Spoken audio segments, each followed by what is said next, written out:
Hi there, and welcome to This Day in History for October 29th. October 29th is the 302nd day of the year in the Gregorian calendar, with 63 days remaining to the end of the year. And today we're going to start back again in the year 312. That Constantine, what a guy. And I don't know about you, but I've kind of gotten taken up with the continuing story of Constantine. As you will remember, a few days ago he had a vision. The next day he had a spectacular victory in battle. And today, Constantine the Great entered Rome after his victory at the Battle of the Milvian Bridge, staged a grand adventus in the city, and was met with popular jubilation. Maxentius's body was fished out of the Tiber River and beheaded.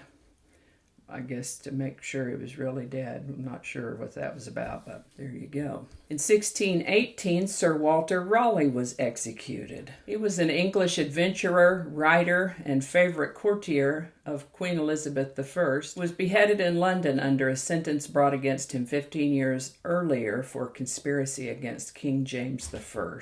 There's more story about that, but we're not going to go into that right now. In 1787, Mozart's opera Don Giovanni received its first performance in Prague. In 1858, the first store opens in the frontier town of what would be Denver, Colorado. Small frontier town in Colorado Territory that a month later would take the name of Denver in a shameless ploy to curry favor with the Kansas Territorial Governor James W. Denver. Hey, whatever it takes. In 1863, 18 countries met in Geneva to agree to form the International Red Cross, also known as the International Committee of the Red Cross. The Red Cross is a humanitarian institution that has been a 3-time recipient of the Nobel Peace Prize. In 1901, President McKinley's assassin was executed. Leon Czolgosz. His name is spelled Czolgosz. Czolgosz is executed in the electric chair at Auburn Prison in New York. Gosh, way back in 1901 they had electric chairs. He approached the president directly back in September, concealing a handgun, and shot him several times. And the president reportedly rose slightly on his toes, collapsing forward and saying, "Be careful how you tell my wife." That was kind of touching. And the president succumbed to his wounds 8 days later. In 1929, the stock market crashed. Black Tuesday hit Wall Street as investors traded 16,410,030 shares on the New York Stock Exchange in a single day. I think they do way more than that nowadays, but they have machines that make it faster. Billions of dollars were lost that day, though, wiping out thousands of investors, and stock tickers ran hours behind because the machinery couldn't handle the tremendous volume of trading. In the aftermath of Black Tuesday, America and the rest of the industrialized world spiraled downward into the Great Depression. Black Tuesday, the most catastrophic day in stock market history, although other days have traded more sharply, but this one was hit the worst. The herald of the Great Depression. By mid-November, $30 billion of the $80 billion worth of stocks listed in September will have been wiped out. Now, by the end of Black Tuesday, things were pretty much bottomed out, so anybody who still had any money could buy stocks that were probably just going to go up, and I think there were some people that did that, but I didn't research that part today. That's just what I know from listening. In 1942, American painter and television host Bob Ross was born. What a sweet guy. I sure enjoyed watching his videos. He passed away in 1995. In 1945, American entrepreneur Milton Reynolds came across a Byrome ballpoint pen during a business trip to Buenos Aires, Argentina. Recognizing commercial potential, he purchased several ballpoint samples, returned to the United States, and founded the Reynolds International Pen Company. Reynolds got around the Byrome patent with sufficient design alterations to obtain an American patent, beating Eversharp and other competitors to introduce his pen to the American market. His ballpoint pen debuted at Gimbel's department store in New York City on this day, October 29, 1945, for a price of $12.50 US. This would be about $174 and 2018 dollars, maybe a little bit more in 2019 dollars.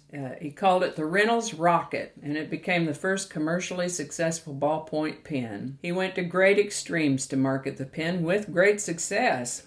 Gimbel sold thousands of pens within a week, even at that price. 1948, a killer smog claims elderly victims. Killer smog continued to hover over Donora, Pennsylvania on this day in 1948. Over a 5-day period, the smog killed about 20 people and made thousands more seriously ill. This was kind of a valley area where they had some mines and smelting operations, which, filled the air with really vile stuff. And then they had a fog that came in and just sort of held everything in place there. And so as soon as doctors and hospitals realized what was going on, they encouraged susceptible people to leave the area. But some of the really elderly people that already had respiratory issues had already expired. So 1960, in Louisville, Kentucky, Cassius Clay, who later took the name of Muhammad Ali, won his first professional fight. 1969, the first ever computer-to-computer link was established on ARPANET,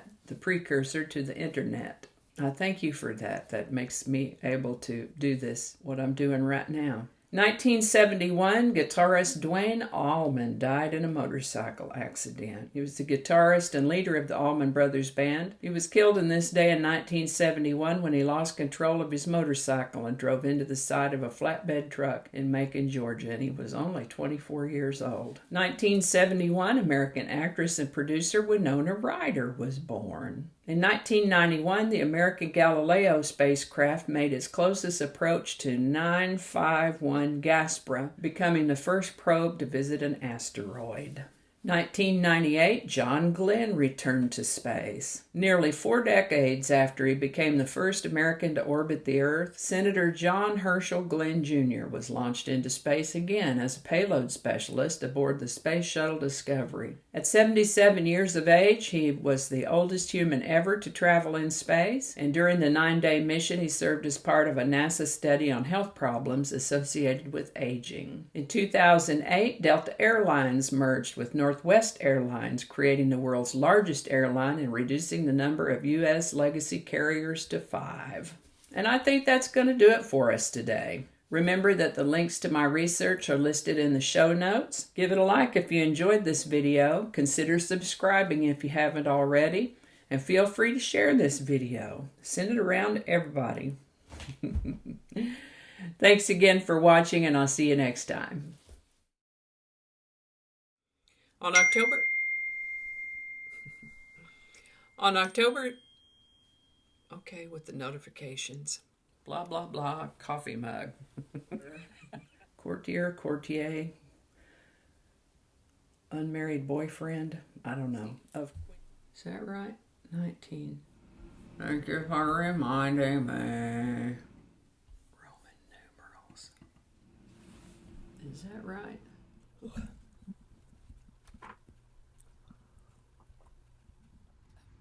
Sure would be nice if I could ever read one of these in its entirety without having to start anything over. That would be awesome.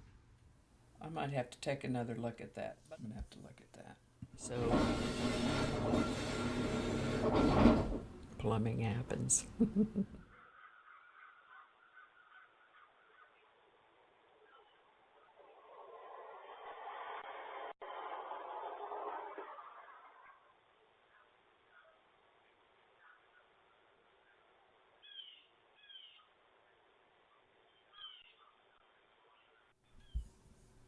This is why I don't do live shows.